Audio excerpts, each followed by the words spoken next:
اور کسی چیز کی فکر نہیں تھی۔ الحمدللہ مجھے میری پسندیدہ چیز عطا کر دی گئی ہے۔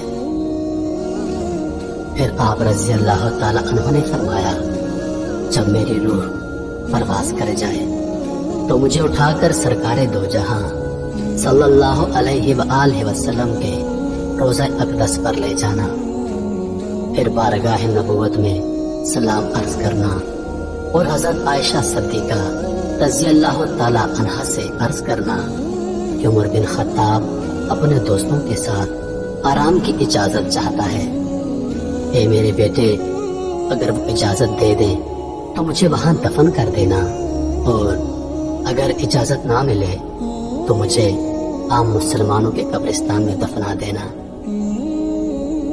جب آپ رضی اللہ تعالی عنہ کی روح خالق حقیقی سے جا ملی تو آپ کو مسجد نبی میں لایا گیا، اور حضرت عبداللہ بن عمر رضی اللہ تعالی عنہ نے حجرہ مبارک سے باہر کھڑے ہو کر ام المومنین حضرت عائشہ صدیقہ رضی اللہ تعالی عنہ کو سلام عرض کیا، اور حضرت عمر بن خطاب رضی اللہ تعالی عنہ کو حجرہ مبارک میں دفن کرنے کی اجازت طلب کی۔ آپ رضی اللہ تعالی عنہ نے اجازت عطا فرما دی۔ چنانچہ حضرت عمر بن خطاب رضی اللہ تعالی عنہ کو حضور نبی کریم صلی اللہ علیہ وآلہ وسلم کے جلووں میں اور حضرت ابو بکر صدیق رضی اللہ تعالی عنہ کے پہلو میں دفن کر دیا گیا۔ اللہ عز و جل کی ان پر رحمت ہو اور ان کے صدقے ہماری مغفرت ہو، آمین۔